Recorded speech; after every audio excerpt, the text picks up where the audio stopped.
Avoir un environnement sain est primordial pour votre bien-être. Mais je trouve que c'est souvent sous-estimé, qu'on ne fait pas assez attention à notre environnement et que on n'en parle pas assez non plus. Alors aujourd'hui, je voulais vous parler de l'impact de notre environnement sur notre bien-être.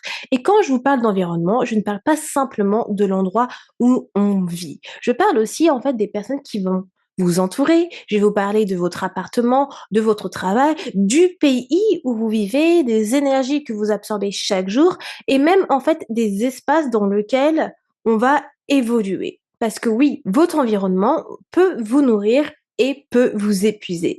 Et c'est parfois là où est le problème, puisque parfois cet environnement, c'est plutôt un environnement où vous vous sentez que vous survivez plus que vous vivez. Mais avant qu'on rentre dans le vif du sujet, hello et bienvenue dans le podcast de Fil Positif pour toutes les personnes qui ne me connaissent pas et qui regardent cette vidéo sur YouTube ou qui écoutent le podcast sur une des plateformes d'écoute. Je suis Andy, la fondatrice de Fil Positive, coach de vie et j'aide les femmes à créer un équilibre de vie plus aligné pour favoriser leur bien-être et leurs objectifs. Quand on parle de bien-être, certaines personnes vont penser que c'est quelque chose qui vient uniquement de l'intérieur, alors que c'est totalement faux. Votre environnement influence énormément votre humeur, votre niveau de stress, votre motivation, votre confiance en vous-même et également votre santé mentale. Et il y a plusieurs études qui ont montré qu'un environnement stressant ou négatif va augmenter du coup votre taux de cortisol qui est l'hormone du stress. Donc, il y a certaines études qui montrent cela. Et à l'inverse, vous avez des études qui montrent que un environnement apaisant et aligné va favoriser du coup votre créativité, votre sérénité et votre équilibre émotionnel. Et ça, bien évidemment, c'est un no-brainer. C'est pas comme si on ne le savait pas. Ça, c'est la base. Ça fait sens que si votre environnement est meilleur et il est apaisant et relaxant, bah forcément, vous allez vous sentir mieux.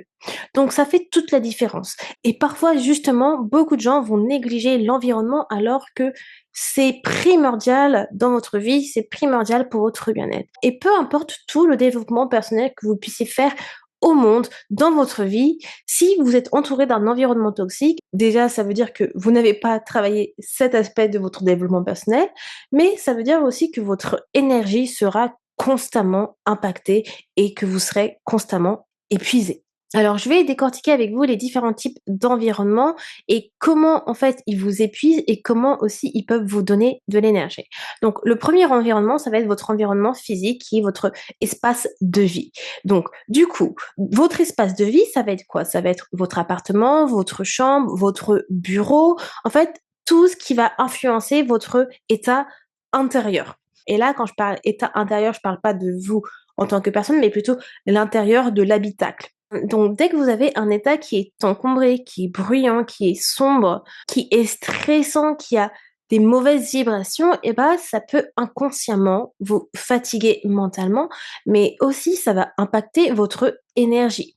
Alors que, à l'inverse, si vous avez un espace qui va être propre, lumineux, organisé, qui va avoir des éléments naturels, des éléments qui rassurent, et ben là, ça va devenir votre refuge émotionnel et vous allez vous sentir bien.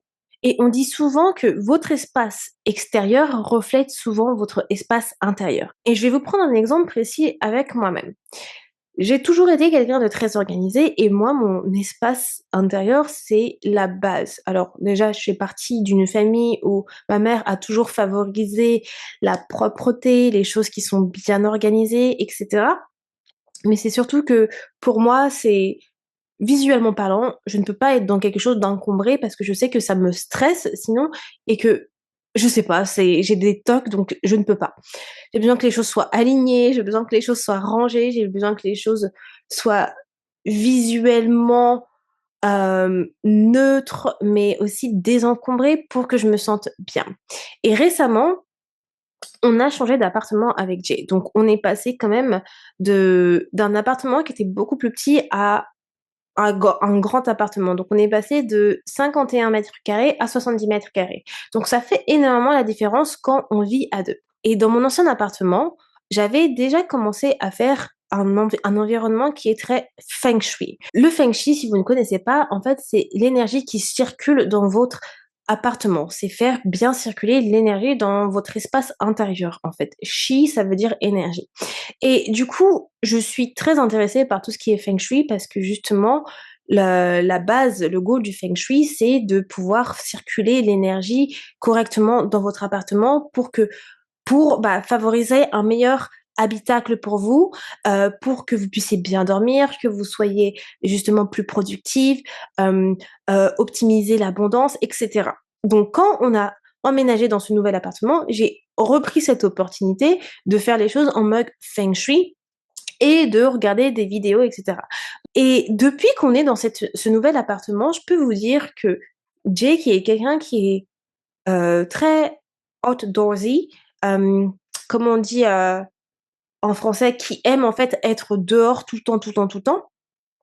Et ben, je peux vous dire qu'avec ce nouvel appartement, il se sent tellement bien à l'intérieur que il il devient plutôt indoorsy. C'est très marrant parce que justement, c'est pas quelqu'un qui aime être à l'intérieur, mais en fait, l'énergie, elle circule tellement bien dans cet appartement qu'il adore passer du temps dans l'appart. Et justement, on en parlait encore cette semaine, on me disait: «Mais c'est pas de ma faute si l'appartement, il est si bien, que je me sente si bien à l'intérieur, que j'ai envie de rester à l'intérieur». Donc ça me fait rire et c'est pour ça que je fais cet épisode parce que ça montre à quel point il y a un impact dans votre environnement. Et dans notre ancien appartement, parce qu'il était beaucoup plus petit, donc en fait, à 2, on avait vraiment cette impression de se marcher dessus. Alors que pourtant, il était super bien, notre ancien appartement. Moi, je me sentais super bien aussi, mais ça devenait un peu, étriqué à 2 parce que voilà, à nous 2, on avait quand même pas mal d'affaires. Donc il était tout le temps dehors. Alors qu'avec cet appartement-là, c'est tellement différent. Ils se sentent tellement bien qu'ils vont rester à la maison, ce qui est super rare venant de Jay. Donc votre espace intérieur est super important. Vous n'avez pas besoin d'une maison ou appartement, Pinterest parfait. Clairement, c'est pas ce que je vous dis là, mais ce que je vous dis, c'est que créer un environnement qui favorise l'énergie, qui favorise un état intérieur et qui est désencombré, eh ben, ça va vous faire du bien, vous allez vous sentir en sécurité, vous allez vous sentir confortable et apaisé. Et il suffit vraiment simplement de commencer par des petits changements pour avoir un meilleur espace intérieur. Dans un premier temps, ce que vous pouvez faire, c'est faire du tri, désencombrer. Commencez à tout désencombrer. Qu'est-ce que vous n'avez plus besoin? Que ce soit meubles, vêtements, tout, tout, tout. Désencombrez tout. On veut voir les choses partir. Donc, désencombrer. Quand vous avez désencombré, vous allez déjà voir qu'en termes de place, waouh, ça change tout. Ensuite, deuxième chose, changer les meubles de place, changer d'environnement à ce niveau-là. Donc, vous voyez souvent, je ne sais pas si vous avez déjà eu, cette impression ou si vous voyez ça de des gens de votre famille ou vos amis, mais il y a souvent des personnes qui vont changer tout le temps la décoration de leur appartement, peut-être tous les 6 mois, tous les ans, quoi que ce soit. Pourquoi? Bah, parce qu'en fait, elles sont arrivées à un stade où, en fait, cette décoration ne les plaise plus. Donc parfois, c'est vraiment qu'au niveau des goûts, mais c'est parfois simplement, bah, parce qu'en fait, je sais pas, vous sentez que il y a quelque chose qui bloque, vous avez besoin d'un renouveau. Donc faites de même. Est-ce que dans une pièce, allez, dans votre chambre, vous sentez que vous n'êtes plus confortable, vous sentez que je sais pas, il y a une énergie extrêmement lourde, que vous n'arrivez pas à dormir. Ça, c'est une indication que vous devez changer, bah, d'une, peut-être la décoration de votre chambre, que vous devez changer peut-être la place de vos meubles et rien que ça, c'est du feng shui. La place de vos meubles, en dit beaucoup en feng shui. Là, par exemple, je suis dans ma master bedroom avec Jay où je vous enregistre. Par exemple, le feng shui, ce qu'on dit, c'est que en fait, toutes les choses doivent être symétriques. Donc là, par exemple, vous avez des bedside tables et vous avez des lampes. Donc vous devez avoir du côté du lit 2 tables de nuit qui sont pareilles et 2 lampes similaires. Donc ça, c'est du feng shui, par exemple. Des petites choses toutes simples, mais qui font la différence. Bien évidemment, je vous dis pas de faire des choses feng shui aussi, comme je l'ai dit, mais il y a des petites choses qui peuvent faire la différence en changeant vos meubles de place, en incorporant des plantes, des aliments naturels, des bougies, ranger du coup votre pièce en vraiment, comme je disais, désencombrant, ouvrir plus souvent les fenêtres, mettre des musiques d'ambiance. Tout ça, ça fait la différence. Le deuxième environnement dont on va parler, ça va être le lieu où on vit, donc la localisation. Donc parfois, un environnement entier ne nous correspond plus. Donc si votre espace intérieur ne vous correspond plus, c'est que peut-être il est temps de déménager complètement. Tout simplement, certaines personnes ont besoin d'un changement radical. Et le seul changement radical, c'est changer de ville ou bien même changer de pays, comme j'ai pu le faire avec l'Angleterre. Et ce que je vois le plus souvent, que ce soit, de témoignages de personnes qui ont changé, de pays ou de ville, qui ont déménagé comme moi dans un pays étranger, c'est que, en fait, ces personnes, elles ont changé complètement et quand je dis changer complètement, c'est vraiment évoluer, meilleure humeur et cetera. Quand elles ont changé de ville, elles ont eu un déménagement, elles ont voyagé ou elles ont changé de pays comme moi. Pourquoi? Parce que tout simplement, certains endroits vont nous limiter, certains endroits vont nous oppresser ou ne sont plus alignés avec la personne qu'on est en train de devenir. Alors que parfois, changer d'environnement, localisation peut vous aider à mieux respirer, à prendre de meilleures décisions, à voir plus grand, à avoir plus d'ambition, à justement, à favoriser la personne que vous souhaitez devenir, à ne plus être bloqué et de retrouver tout simplement une version de vous qu'on avait, qu'on avait l'impression qui était étouffée dans l'endroit où on était. Et ça ne veut pas dire que vous fuyez en fait la réalité ou quoi que ce soit. C'est juste que, pour moi, vous êtes en train d'écouter quelque chose de plus grand. C'est vous êtes en train d'écouter votre âme qui vous parle et qui vous dit: «Là, c'est vraiment le moment, en fait». Et pour vous dire, moi, je suis déjà passée par ce changement-là. Moi, j'ai fait un changement radical en quittant la France pour l'Angleterre, parce que je ressentais en moi ce besoin de partir. Je ne pouvais plus rester, en fait, en France. Ça m'oppressait, je me sentais vraiment limitée. Vraiment, j'avais l'impression que, d'une, je ne pouvais plus respirer et je n'étais pas heureuse. C'est vraiment ça, j'étais pas heureuse. J'en avais eu un ras-le-bol d'être en France. Et je ne blâme pas la France parce que je trouve que la France, c'est un très beau pays et c'est un bon pays. Mais c'était pas la France le problème en tant que localisation, c'était les gens en France. Et je suis désolée, on connaît tous la mentalité française. Et là, je parle plutôt mentalité parisienne parce que moi, c'est l'expérience parisienne que j'ai. Je n'ai jamais habité dans le sud, donc je pourrais pas vous dire. Je n'ai jamais habité dans le nord, à part en Normandie. Donc je vais parler vraiment de l'expérience parisienne. Et j'étais étouffée, j'en pouvais plus. J'avais besoin de ce renouveau, d'avoir un changement d'air. Et j'aurais pu très bien déménager dans une ville du sud. Et une ville de sud qui m'intéressait vraiment et que j'adore, c'était, Bordeaux. Bon, c'est pas vraiment sud, sud, sud, mais je m'étais dit: «Si je dois déménager en France, ce serait à Bordeaux».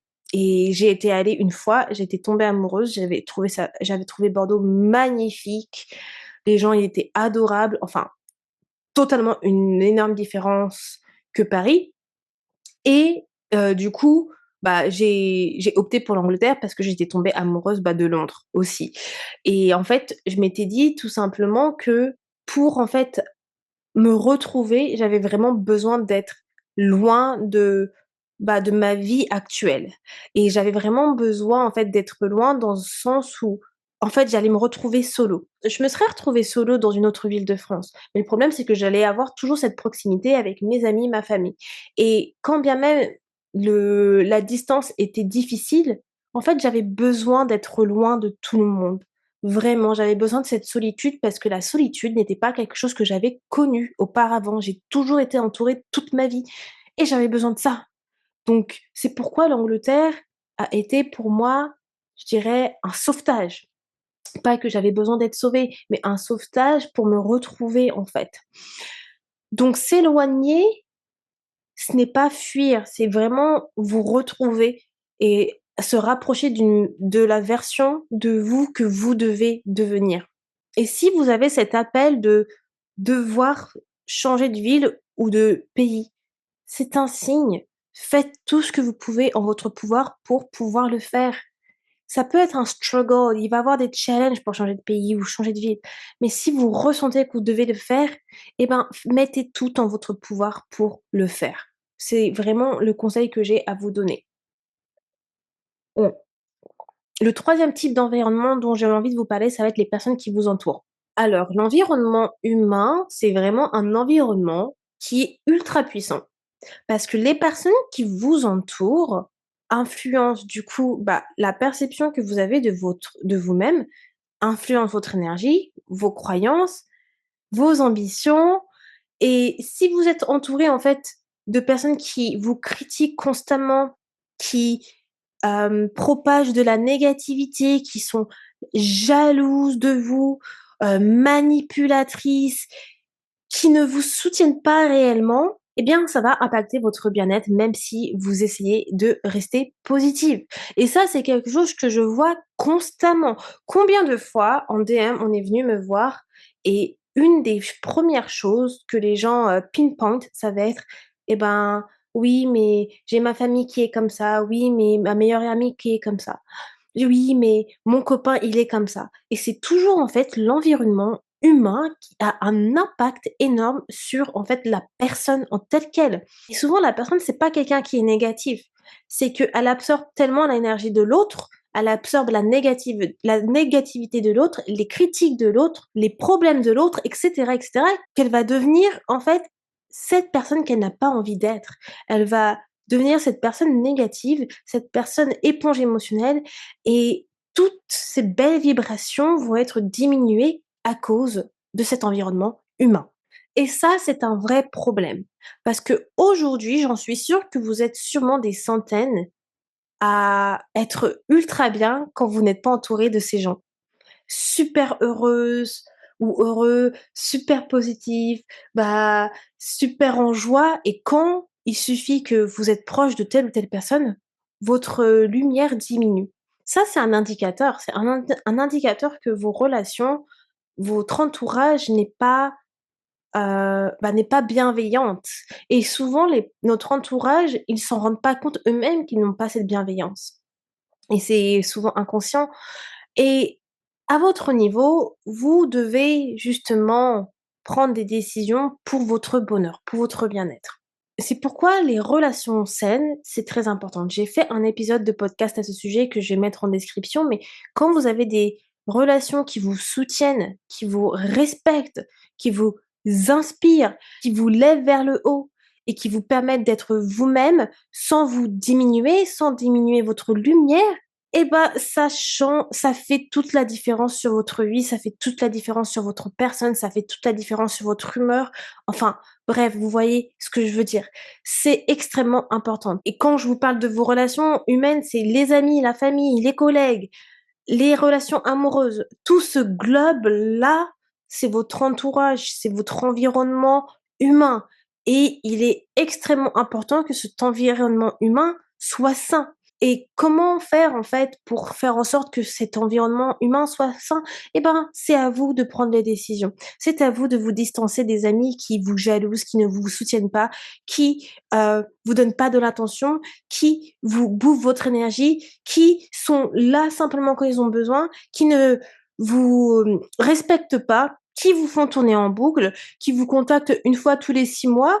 C'est à vous de prendre la décision de vous distancer des collègues qui sont dans le drama, dans les gossips, et cetera. Quand on est dans un environnement de travail, oui, ça peut être compliqué parce qu'on travaille avec plusieurs personnes, mais ça veut pas dire que vous devez rester avec ces personnes. Clairement, moi, j'ai des collègues qui adorent gossiper et c'est pas quelque chose que j'aime. Alors oui, je travaille avec elles, mais quand je dois travailler avec elles, on travaille sur le projet ensemble. Mais ça veut pas dire que je vais traîner avec elles, ça veut pas dire que je vais aller après le boulot faire des choses avec ces collègues-là. Non, c'est à vous de faire les choix. Encore une fois, vous êtes décisionnaire, vous êtes la personne qui fait vos propres choix. Donc, si aujourd'hui vous faites la décision de rester avec telle ou telle personne, eh ben c'est vous qui avez pris le choix. C'est pas les autres. Donc, vous pouvez vous blâmer que vous-même. Et je dis pas ça méchamment, mais c'est pour vraiment vous ouvrir les yeux que vous êtes cette personne qui fait le choix, qui prend des décisions. Et comme je disais dans mon épisode justement sur mes 32 ans, il y a des décisions qui sont difficiles. Mais ces décisions-là, ces décisions qui vraiment, sur le long terme, vous allez voir, vont faire toute la différence. et je ne suis pas là pour vous donner des leçons de vie ou quoi que ce soit. Vous savez très bien si vous écoutez mon podcast depuis des années, c'est toujours dans la bienveillance que je vous dis les choses. C'est des choses que moi, j'ai expérimentées moi-même et je sais très bien qu'il y a des choses qui m'ont énormément impactée à rester près de certaines personnes et j'ai dû faire des décisions difficiles. Je vous dis ça en connaissance de cause pour que vous puissiez vous sentir mieux aujourd'hui dans votre vie, pour que vous puissiez voir la différence et vraiment avoir cette transformation personnelle pour atteindre cette paix intérieure. Et le but, ce n'est pas de couper les ponts avec tout le monde parce que vous ne souhaitez pas rester seul dans votre vie, mais c'est plutôt d'apprendre à vous poser des limites, d'apprendre à prendre de la distance et de protéger votre énergie pour mieux vivre en fait, tout simplement. Le dernier environnement que je vais aborder, ça va être l'environnement professionnel.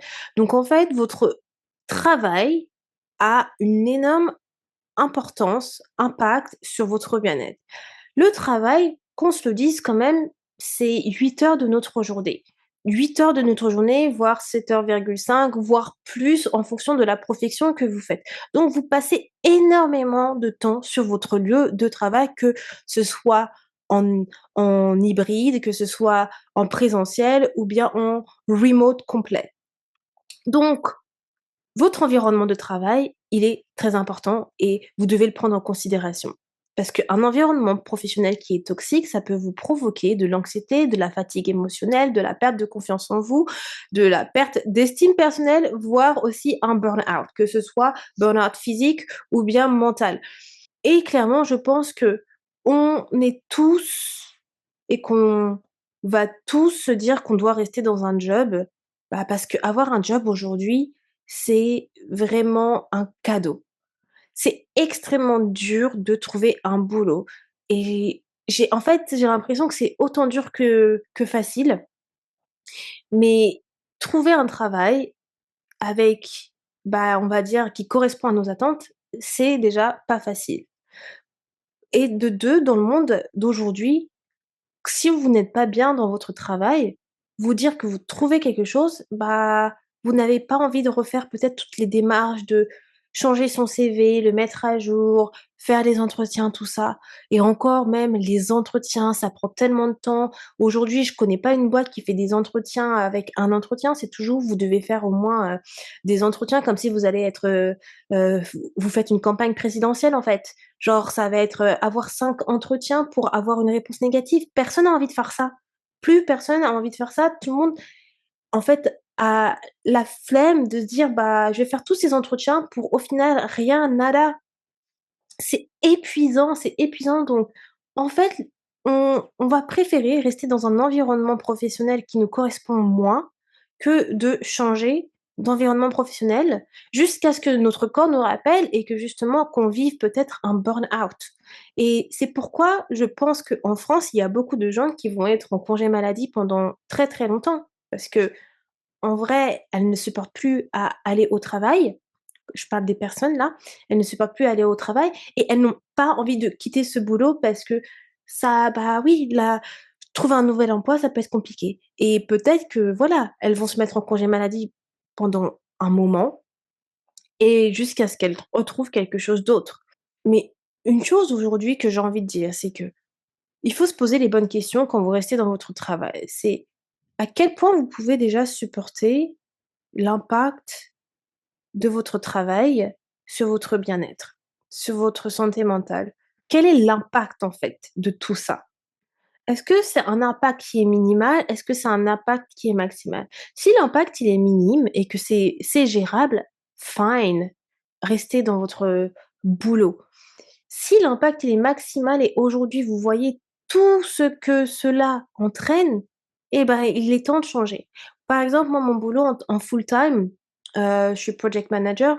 J'ai énormément de responsabilités depuis que j'ai été promue à cette position, l'année dernière et l'impact sur mon bien-être et mon mental est complètement différent que mon ancien job que j'avais dans cette même boîte. Mais l'impact, c'est quand même un impact qui est minimal. C'est pas un impact où aujourd'hui je suis en mode burn-out ou quoi que ce soit. Oui, parfois je vais avoir beaucoup de stress, parfois je vais avoir de la pression. Ça peut durer quand même 2 semaines, le temps que j'ai un projet qui se termine ou même parfois un peu plus. Mais aujourd'hui, c'est pas pour autant que je ne me sens pas heureuse parce que j'aime ce que je fais avec mon full-time job, en fait.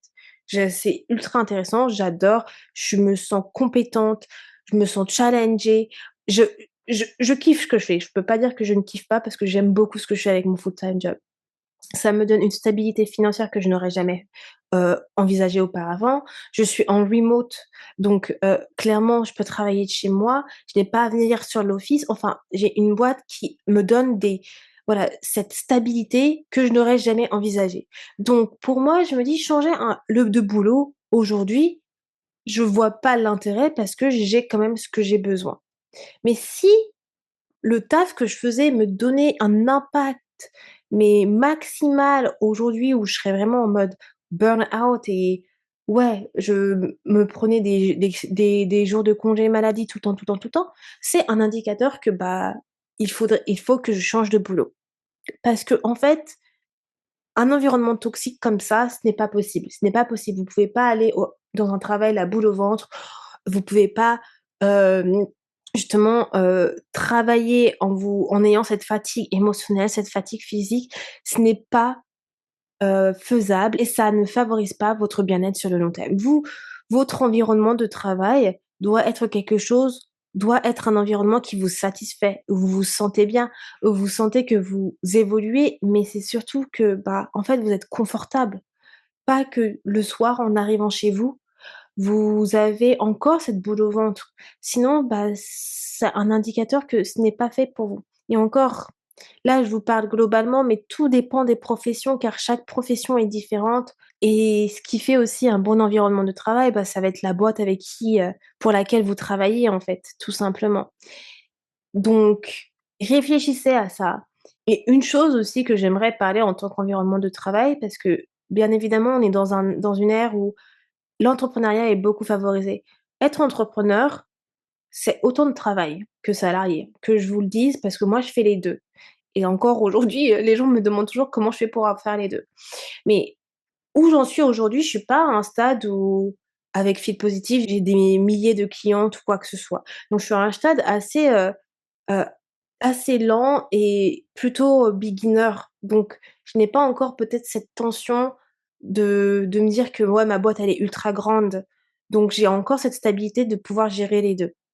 Mais si, par exemple, vous pensez à faire de entrepreneuriat, pardon, pensez que c'est autant de travail, que si vous souhaitez construire quelque chose sur le long terme, ça va vous donner autant d'efforts que le salariat. Parce que beaucoup de gens ont cette illusion que oui, être entrepreneur, c'est avoir des horaires de malade et quoi que ce soit. Ouais, mais non, en fait. Au début, quand vous êtes entrepreneur, vous devez vraiment mettre la main à la pâte pour pouvoir, créer quelque chose, créer votre marque, créer votre entreprise. Ça demande énormément d'efforts. Ça demande vraiment de l'effort physique, de l'effort mental. Donc ça ne va pas être tout beau, tout rose. Donc ne jetez pas votre salariat pour être entrepreneur. Moi, je dis toujours: «Ne jetez jamais votre salariat pour être entrepreneur, quoi qu'il en soit». Si vous n'avez pas les moyens, en tout cas, parce que vaut mieux pas mettre ses œufs dans le même basket. Il faut toujours, quand même avoir une porte de sortie. Anyway, ne restez pas dans un environnement toxique de travail parce qu'en fait, vous pouvez très bien favoriser un environnement sain et cet environnement sain, c'est un environnement où vous allez pouvoir évoluer, où vous allez vous sentir bien entouré avec des collègues et des managers qui vous respectent, qui vont être reconnaissants pour vous.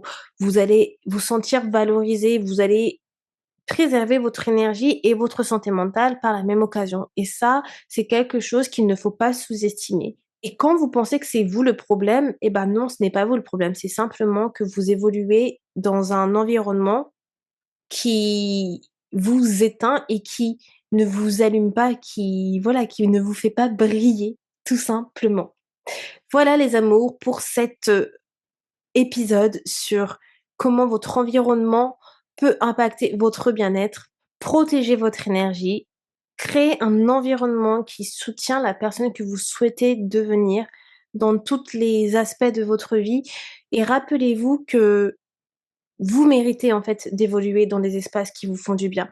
Vous méritez d'être entouré de personnes qui vous font briller et de pas rester dans des environnements toxiques. Créez-vous ce cocon bienveillant qui vous fait du bien, qui vous illumine, qui vous donne le sourire chaque jour. Car je vous assure que c'est comme ça que vous allez voir que les bonnes choses arrivent également, que vous allez créer des opportunités peut-être qui étaient bloquées par justement ces énergies négatives provoquées par les autres personnes.